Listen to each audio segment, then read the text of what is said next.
Wow. What's up? I just bought and financed a car through Carvana in minutes. You? The person who agonized 4 weeks over whether to paint your walls eggshell or off-white bought and financed a car in minutes? They made it easy. Transparent terms, customizable down and monthly. Didn't even have to do any paperwork. Wow. Mm-hmm. Hey, have you checked out that spreadsheet I sent you for our dinner options?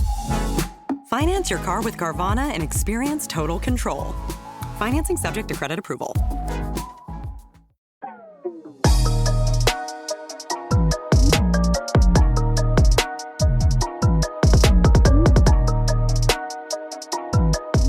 Welcome back to Mama Mystery. I am your host, Kelly. And I am your co-host, Austin. And before we get started with today's episode, we have a few new Patreons to shout out. Let's go.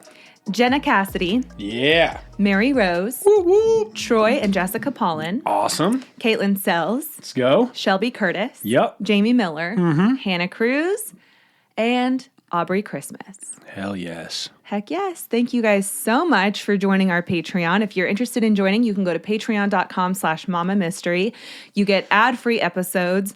You get stickers in the mail. You get discount on any merchandise, which I need to come out with a new design. Exclusive episodes, autographs from Kelly.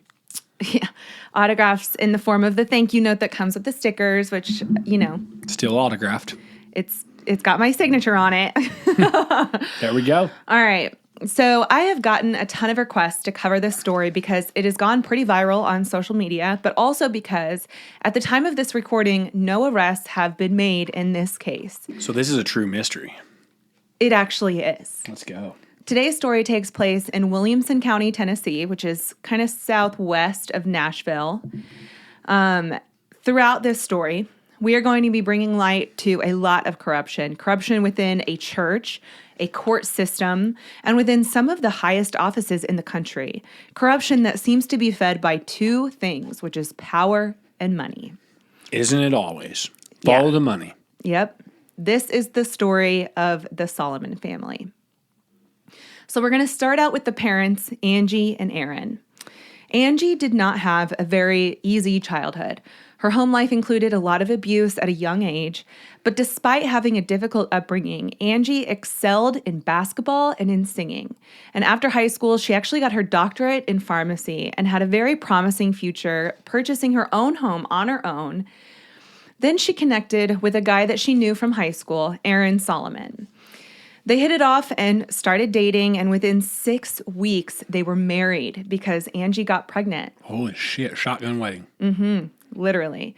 At the time, Aaron was working as a news anchor and a sports reporter for WSMV. He excelled at his job and was awarded multiple Emmys. Their son, Grant, was born in 2002, and they had a daughter, Gracie, a few years later in 2006. Their relationship was very tumultuous, with Angie claiming that Aaron was emotionally and physically abusive towards her. But Angie was determined to make their marriage work and started going to counseling to get help with some of her PTSD and the struggles within her marriage. In 2008, Angie discovered that Aaron was having multiple affairs and spending money on prostitutes. Still, Angie was really desperate to keep her family together, so she began seeing Dr. Fortrell, who diagnosed her with PTSD and also diagnosed Aaron with a sex addiction. In January of 2011, Aaron was forced to resign from the TV station after it was discovered that he had inappropriate materials on his work computer and his phone. 6 months later, Aaron's aunt, Ruth, died and left him a multi-million-dollar trust. And you know how sometimes money can just bring out the worst in people? Cocaine and hookers. Exactly. Would be the worst in people in this situation, I would imagine. Okay. Have you ever seen that interview where they're talking to somebody and they're like, what would you do if you won all the money? And he said cocaine and hookers. And they were like, oh, we're live. Sorry. Yes, I have seen that. That's what it popped was in my about head. the lottery. Anyway, so yeah, that's exactly what it did. It brought out the worst in Aaron. It gave him even more power and control now that he had all this money just fall into his lap. So the fighting at home got worse, and the way he was treating his kids worsened as well. By September of 2012, Angie actually started planning how she was going to leave with the kids. In early 2013, police were called over a domestic disturbance at the house, and one of the responding EMTs recalled what happened that night. He said that when they arrived at the Solomon residence, Aaron came outside and was very cordial to them, but insisted that his wife was mentally ill and that she was the reason for this whole disturbance. And he put on a really good show for the EMTs, being nice and making pleasantries. But then when Angie and the kids stepped outside, his whole demeanor changed. He appeared to be overcome with rage, his face got red, and his facial expression showed that he was very angry. Aaron tried to walk towards Angie, but was stopped by the Nashville PD. When the situation resolved and the EMTs left, this particular EMT said that the guys in the truck all made comments about how they knew who the aggressor was in this call, and it was Aaron. Around this same time, 5-year-old Gracie admitted to Angie that when Aaron gives her baths, he puts things up inside her. Oh, no, I hate this. Oh. So Angie actually confronted Aaron about this, and she said that he admitted it, but told her that if she ever told anyone, he would take the kids from her for good. He had the money, he had the power, and he had the influence to do it. And it all kind of made sense to Angie at this point because she remembered how Aaron always insisted on giving Gracie the baths, which is just so inappropriate. What a dirtbag. Yeah. A few months later, in April of 2013, Aaron took a check from the desk of Kenny Dallas at the Grace Christian Academy, which is the school where Grant and Gracie both went. He wrote the check for it was $1,100, and he made it out to himself and forged the signature of Mendy Hicks, who was an employee at the school. So the bank alerted Mendy because she was never actually authorized to sign checks from the school. So Mendy realizes this and confronts Aaron, and he admits to both Mendy and Angie that he did, in fact, sign that check. He wrote the check. He forged the check, but no charges were ever filed. Just a couple weeks later, the day before that trust fund from the aunt was supposed to start dispersing over $100,000 a month in funds. Holy shit. Aaron attempted to kill Angie by strangling her with the cord from a hairdryer. Grant actually witnessed the entire thing, but Angie survived and never told authorities because she wanted to protect Grant from Aaron, but also because she didn't want Grant to have to testify against Aaron. He was still so young. And maybe she thought if she could just leave and get the kids out, that would be enough. Like so many women in this situation, you have to be so methodical about how you escape, or it could cost you your life. The very next day, Angie arrived home to find Aaron and his parents in their house. They had staged essentially this intervention and forced her to go to Parthenon Centennial, which is a hospital. And they had already told the hospital that she was suicidal and that the event the night before was actually a suicide attempt. When Angie got to the hospital, she confided in the doctor that she was not suicidal, that Aaron tried to kill her. So they kept her there overnight for protection, and Angie was granted a restraining order against Aaron. When Angie was released the next day, she found that Aaron had taken her kids and was refusing to answer any of her calls. She had no idea where Grant or Gracie were or if they were okay.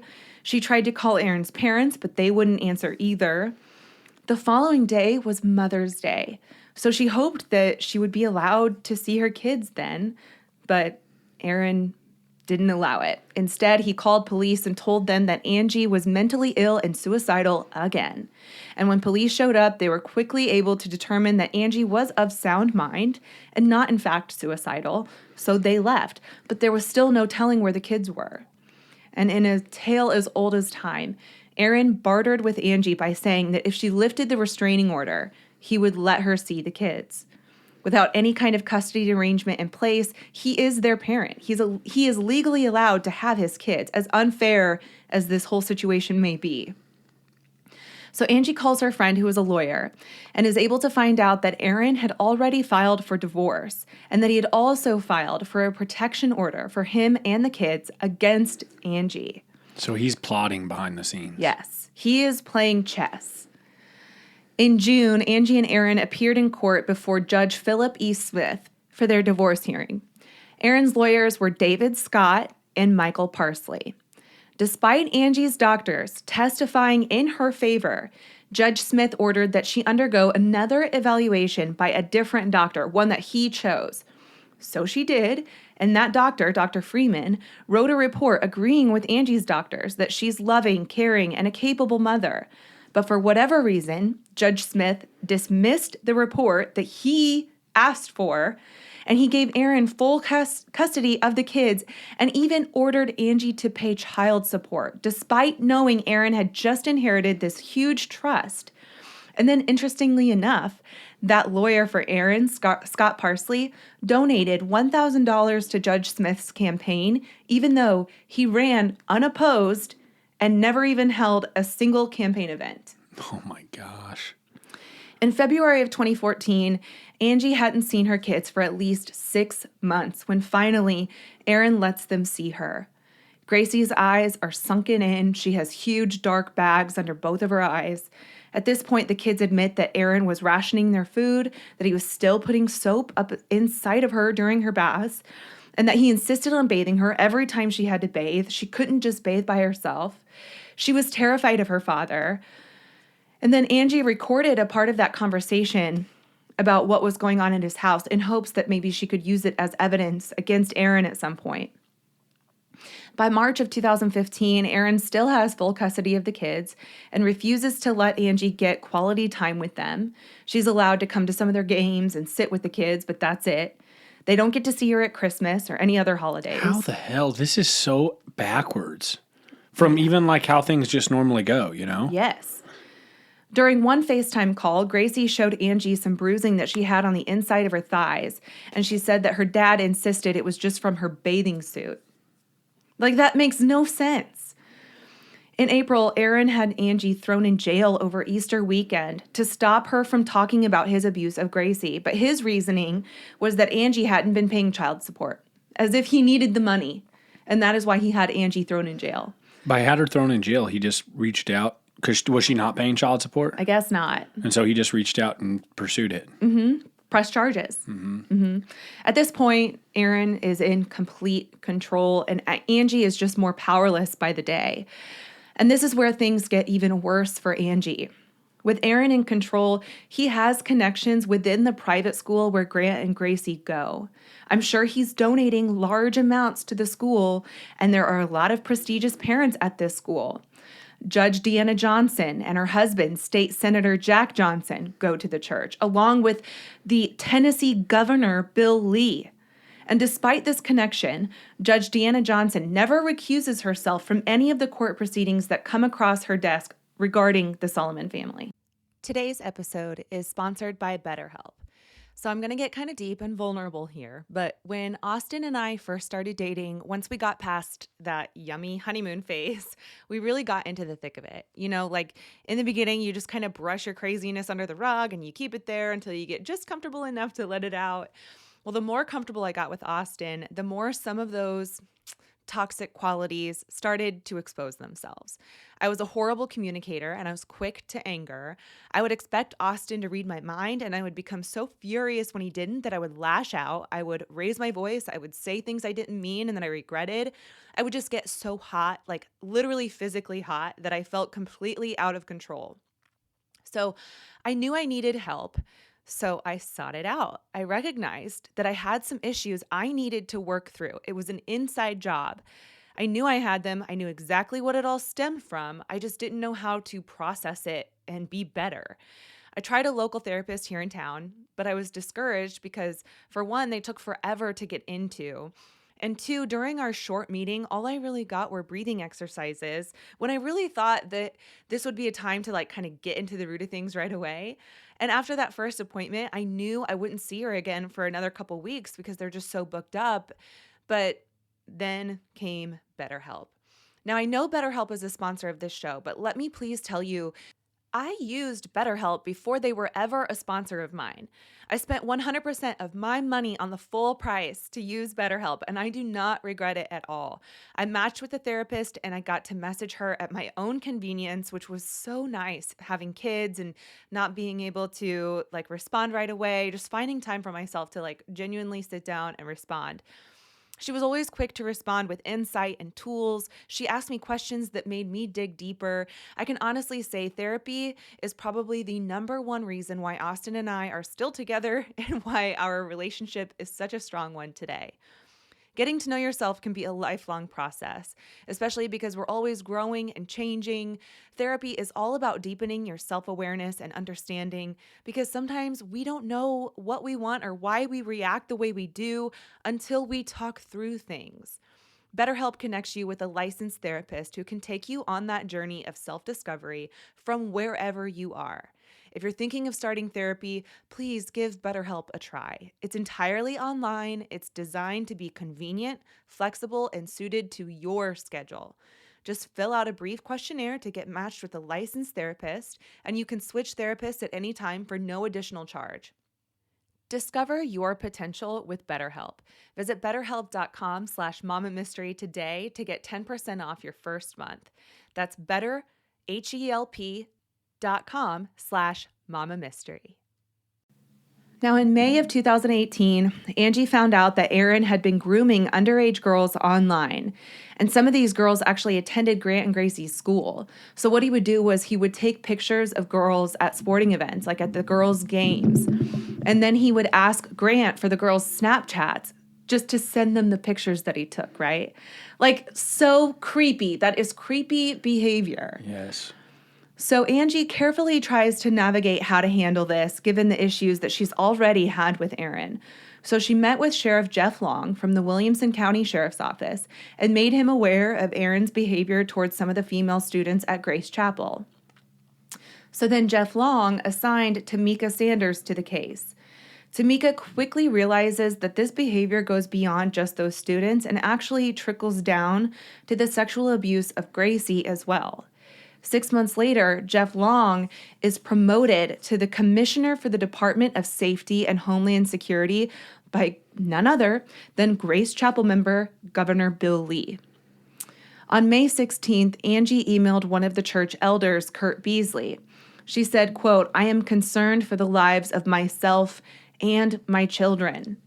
And he responds saying there's nothing he can do. So she meets with another elder of the church, Ron Gonser, and Pastor Rick Kua, pleading with them and telling her what they've been through. And rather than call DCS or police, they prayed over her and anointed her with oil. Like, that's going to fix all these very, very serious problems. The real things that are going on. Yes. In 2018, Grant and Gracie have finally had enough, and they run away from Aaron's house and flee to their mother's. How old are they at this point? I believe Gracie is about 12 and Grant would be about 16. Okay. So rather than retrieve the kids himself, Aaron sends 2 sheriff's deputies to Angie's house to pick up the kids, likely to scare them into submission so they would not run away again. In August of 2018, after bringing Grant to a baseball tournament in Cary, North Carolina, Aaron says that he and Gracie have to return to Nashville the very next day for a court hearing. So they stop at a hotel on the way, and Aaron books a room with 1 bed, despite Gracie begging him to get a room with 2 beds. Gracie eventually describes what happened that night in a video that Angie and Gracie have posted on social media in desperation for someone to listen to their pleas for help. And in that video, Gracie details the events that happened that night with her father. It's sickening. It's incredibly sad. I'm not even going to talk about it.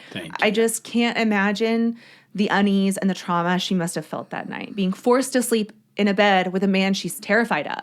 That's obviously sexually abusing her. Mm-hmm. Freaking terrible. So the next day was that hearing, and the judge refused to hear Gracie's testimony and ordered that Grant and Gracie would remain in Aaron's custody. The judge also ordered that the family do family counseling. And during these counseling sessions, Aaron made a promise that he would not show up unannounced at the kids' school anymore. But on August 31st, he did exactly that and showed up unannounced to take Gracie out of school. Gracie was terrified because she didn't understand why he was even there. So she starts frantically texting her mom. She texted her a selfie of herself crying, saying, "I don't know what to do or where to go." Gracie ran to the principal's office of Rona Branson. So within this private school, there's like multiple principals, right? So Rona Branson was the elementary principal.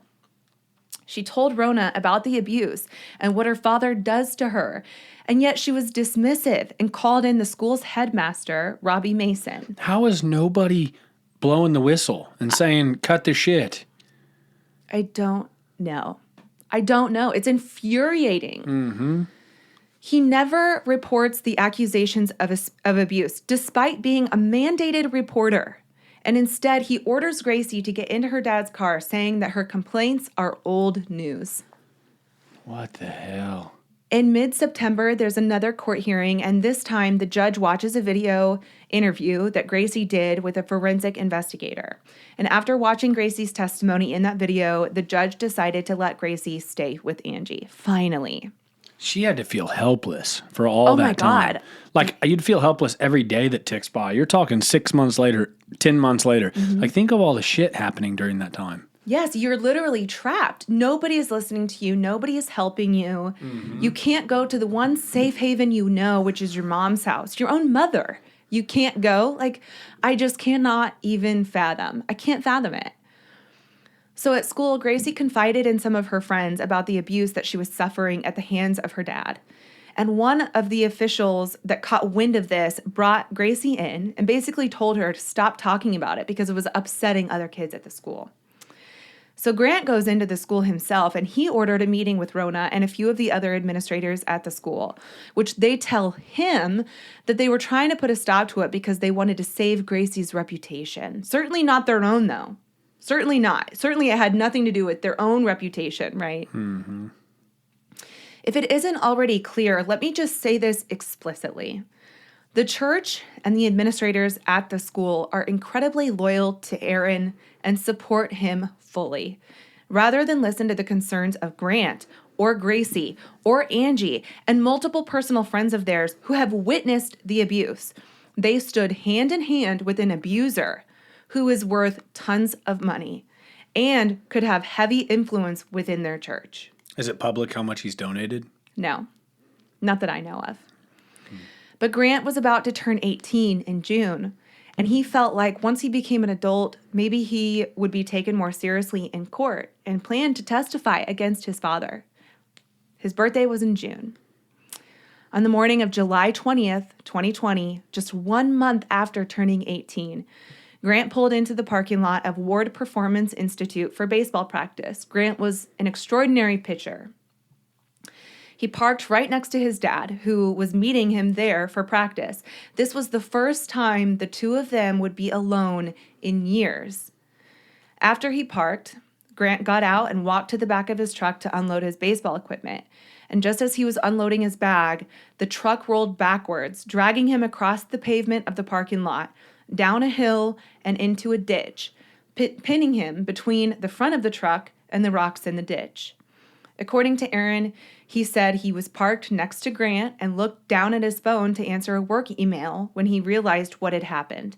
But by the time he realized it, it was too late. You didn't realize it when it was rolling all the way across the parking lot into the ditch? You didn't hear Grant scream? You didn't realize your truck was moving? Well, he was in a separate vehicle, but still, you don't see that. Yeah, It's parked right next to you. So here is the audio from the 911 call that Aaron placed immediately after the accident. I'm trying. Where's your emergency? It's 1357 South Water Street. It's off 109. Please hurry. You said 57? Please hurry. Okay, what's going on? 1357. My son's truck backed over him, and it's rolled over him and dragged him into the ditch, and it's on top of him. He's trapped under the truck, and somehow it drug him underneath it. Yes, my son is under it. I'm trying to call 911. Okay, what's your name? Oh my God. My name is Aaron Solomon. And you said Oh you're my God. at 1357 South Water Avenue, right? Yes. How old yes. is the male? He's 18. He just turned 18 a couple weeks, about a month ago. It's my son. Oh my God. Oh my God, this is not good. Is he awake and Oh, please talking hurry. to you? I don't think so. He's not alert, right? No, he's out. and he's trapped. I got 3 guys here, and he's trapped under the truck. Okay. Oh, my God. I understand, sir. Stay on the phone with me while we get somebody out there. What's your name? Aaron Solomon. All right, Aaron. Huh? What kind of vehicle is it? It's a Toyota Tacoma, and it's the vehicle he's underneath the vehicle. Okay, I've got that. And it's... Okay, I've got that. What color is it? It's a white truck. That's my son. It's somehow it backed up. Yeah.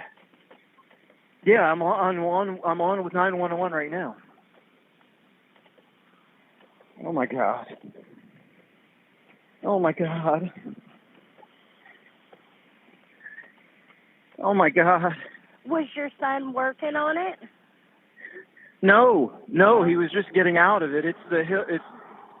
We're on an incline, and I guess he didn't have it in park or something, or it wasn't engaged, or... Oh, my God. Oh, my God, I can't believe Is your son still this. not responding? No. And he's still No. under truck. No one can get Yes. out from under it. No, We've no. got units en route to you. I'm just asking you questions for we can Huh? update them, okay? Can you check and see Huh? if he's breathing? Somebody's telling me that he's coming to. Okay, Maybe. he is waking up, Maybe. kind of keeping still. So he is Well, he breathing? can't. Yeah, he can't move. I don't think he can move. I don't know. Okay, I understand. No, he can't move. He's trapped. Okay, we got somebody en route. Now, when he wakes I- up, he might I'm be telling him, scared. man. Can somebody just I'm get telling down him. there and talk to him? Yeah, somebody talked to him. Shit. There's blood. What, is he facing up or down? He's facing up. They said he may aspirate. We need to hurry. Oh, my God. So does he have blood coming out of his mouth? Yeah, there's blood coming out. Yeah, somehow it drug him down, I think. I don't know whether it wasn't in park or what, or if it didn't engage the brake, or it drug him underneath somehow. Okay.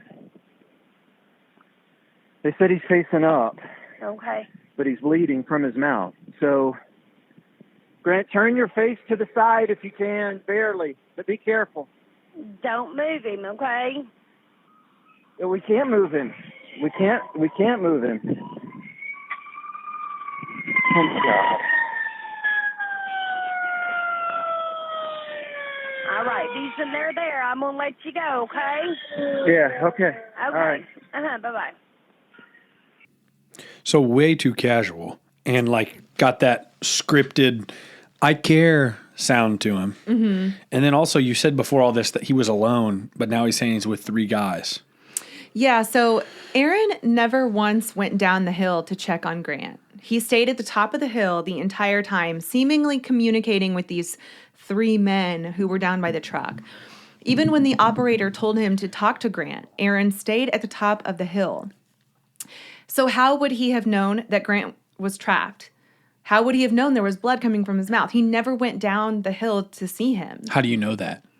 Because he says that. He has said before that he never went down to check on Grant, that he never saw him. So I also want to point out, just so I can like kind of set the scene for you, the way that this whole scene is set up, I guess, is the building is sitting at the top of the hill, right? And then there's the parking lot, and then there's like a hill that goes down into a ditch, and then there's like a main road, like a busy road. I don't know what type of road it is. Mm-hmm. That was dumb. But I guess it's a busy road, I guess. Yeah. So the way that the car was positioned when emergency responders arrived was the truck was facing downwards into the ditch.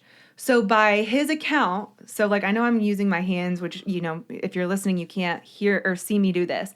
But the truck would have had to roll down the hill and then backwards, turn around. Yes, backwards, go up the hill and then rest face down in the ditch. It makes no sense. Physically, I just feel like it would make way more sense if the truck rolled back and then came to a stop at the bottom of the ditch with the back end in the ditch. So it was still facing the proper way as if it went backwards, but you're saying it went down all the way into the ditch, then came back up the other side, then came back face down into the ditch. Correct. Even though it's a very steep, like V-shaped ditch. Like there's just no way. I can't fathom, in regards to physics, how The a ditch truck is too deep. Yes, would have been able to roll all the way back and then pin him. I don't know. It makes no sense. The tires were not on top of Grant. So I don't know. How could you as a parent stand back while your son is in danger? You don't know if he is alert. You don't know anything. Like how do you not have your hands on the scene? It just makes no sense to me. I can't stand back when I see a stranger in danger, let alone my own child. Mm-hmm. So Grant had one large laceration to the back of his head and a bruise on his jaw. But other than that, there were no injuries to Grant. No rashes from being dragged on the pavement. There was no heat or burns from a car that had been running for over an hour. There was just nothing that would have indicated he was dragged along the pavement and then the injuries just do not match up. We also heard Aaron say that he assumed the truck was not put in park, as if he accidentally pushed the shifter into reverse instead of park. But the truck was in park and turned off. And once they got the black box out of the truck, they were able to determine that the last movements in the car were weight in the driver's seat, and then the car drove and then was turned off. So the way there's a video on Instagram where Angie explicitly explains what this black box shows. There is just no way. The black box does not corroborate Aaron's story. It's showing somebody in the driver's seat and then turning the car off. So there's just no way. Well, it's hard to imagine him getting drug all the way down this hill, and the truck goes backwards, and then it comes back up in the ditch, and then goes back down and pins him against the ditch. I haven't seen the scene like you're talking about, but it just sounds kind of unfathomable. Yeah, so I have a picture of it, actually. I'll just go ahead and show it to you. But it makes no sense. So I'm going to show you the truck in the ditch, and I'm going to post this to our Instagram, our social media, and everything as well. But that is how the truck was positioned in the ditch. Oh, let me get the other one out. And that's the view of it. So do you see how it would have had to... It just makes no sense. Okay, so I was picturing a way longer hill. It's literally a 30-yard parking lot. There's enough room to back up and turn around to go out the lot. Mm-hmm. So it definitely doesn't make sense. And if he's being dragged along the pavement, you would expect to find possibly blood on the pavement or some sort of rash on his body. There was no damage to his clothing, no damage to his shoes. Yeah, none of it makes sense. It does not make sense. So when EMT arrived, the three men who Aaron referenced in that 911 call, nowhere to be found.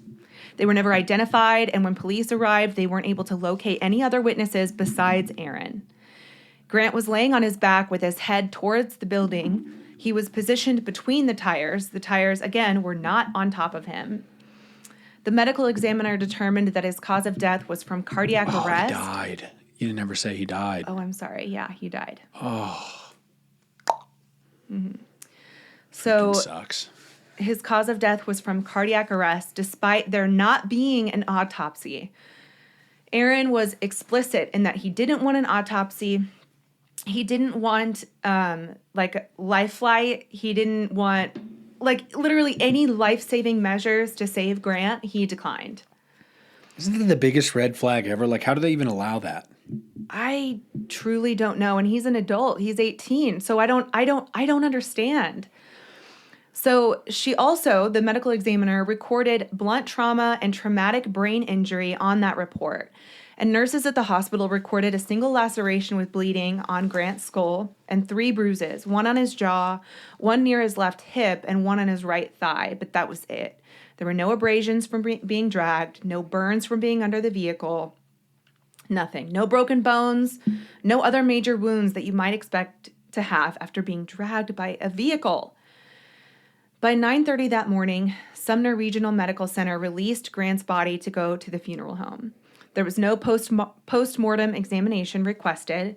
And like I said earlier, no autopsy. The option to donate his organs was also denied.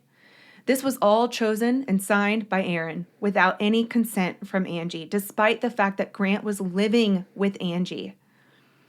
Grant's vehicle was also released to Aaron, and Aaron continued driving the truck after the accident without ever getting any kind of inspection on it to figure out why or how it would just pop out of gear, roll backwards down a hill, and then pop itself back into park.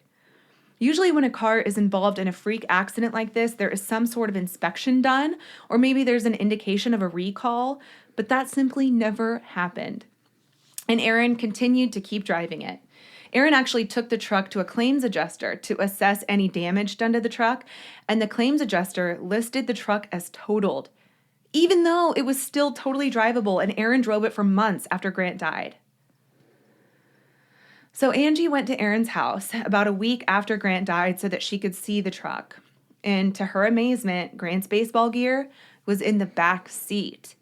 So why would his baseball gear be in the back seat if Aaron insisted that he was behind the truck at the truck bed to retrieve it? Grant was a creature of habit, according to the one who knew him best, and that was Angie. He always kept his gear in the back seat, not in the truck bed. Again, Aaron's story is just not adding up. But you know what wasn't in the back seat or in the truck bed or anywhere to be found for that matter? Grant's baseball bat. About a week after Grant's death, his funeral was held, and naturally, Aaron spoke at the funeral.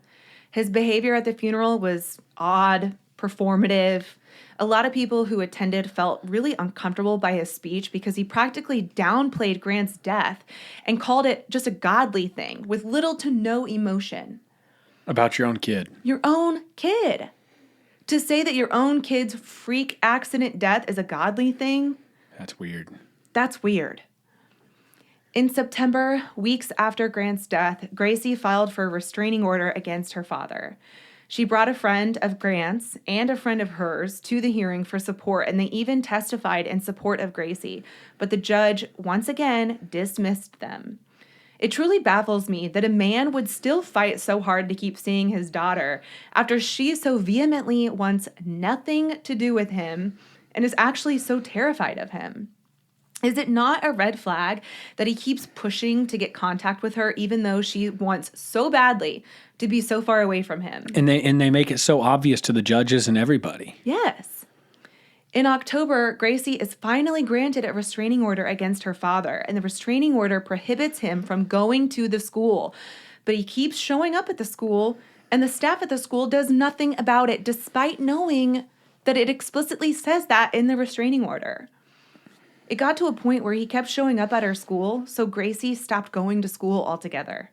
She started having panic attacks. She was breaking out in hives because of this intense psychological, that's a tough word to say, psychological stress and trauma. Because he's mentally fucked with her for years. Yes. And nobody's listening to her. Mm-hmm. And she's safe nowhere. She's literally not safe anywhere, except maybe at her mom's, but even then, she runs the risk of police just showing up to take her. Right. And they've done it. So, how do you rest? On June 16th of 2021, the headmaster of the school, Robbie Mason, made a statement in regards to that check Aaron forged 8 years prior. 8 years have gone by, and he's finally like, let me make a declaration about what really happened here. He said that he was aware of a social media page that's called Freedom for Gracie on Instagram. I suggest you go follow it. So on this account, there's posts about this entire ordeal. You're going to find way, way, way more details than I can possibly include in just one episode. So I do recommend you go follow that Instagram account. But on that account, there were posts made about this stolen check. So it's interesting to me that it took 8 years for the headmaster to come out and make this statement. I have to wonder what the real incentive was for him to make this statement. But he says that any implications or insinuations that Mr. Solomon stole or misappropriated money from GCA, Grace Christian Academy, is false, and that the money was actually owed to him. But if that were the case, why would he have to forge the signature? Why not go about it in the way that is appropriate through the appropriate means. Right. Just get a normal check. Yeah. Or if it's owed to you, I don't know. That makes no sense. Meanwhile, the leaders at Grace Chapel claim that Christians don't sue each other. But just so you know, Aaron, who is a member of their church, is currently suing more than 20 people, including a classmate of Gracie's, Anna Smith, for giving video testimony about her talks with Grant, Gracie, and school counselors. Aaron's suing just anybody and everybody. So D-bag's coming for us now. Well, I only refer to statements that have been published, reports that have come from actual witnesses, so I'm just repeating the truth. So other students and former church members are now also coming out to say that there are so many problems within Grace Chapel and Grace Christian Academy. People have come out to defend Gracie and Grant and Angie by saying that they've witnessed Aaron's behavior before for themselves and that they regret not saying something sooner. Now, why have the courts, Aaron and his attorney, insisted that Angie is an unfit parent when so many others, including medical professionals, testify otherwise? That's an important question that needs to be answered. It seems so obvious to me that the main driving factor behind all of this is power and money. On behalf of Aaron and his quote-unquote friends at the church, I don't know, this just screams red flags, and I can't understand for the life of me why this isn't more widely reported, why no arrests have been made, why at every door it's been slammed in their face. At every door of the people who are meant and assigned to protect this community are slamming the doors in the faces of every single victim. It really baffles me. So to help Gracie and Angie in their fight, you can donate at their GoFundMe, which will be linked in the show notes. There's also a petition that you can sign to hopefully open up an investigation into Grant's suspicious death. And to help spread the word, you can share this episode and or use the hashtags, #FreedomForGracie and #JusticeForGrant. I also want to credit Shannon Ashley from Medium.com for her excellent coverage of this case. She has actually been sent cease and desist letters from Grace Chapel, the church, in regards to all of her reporting on this. And she's written a few articles that I was able to reference for this episode.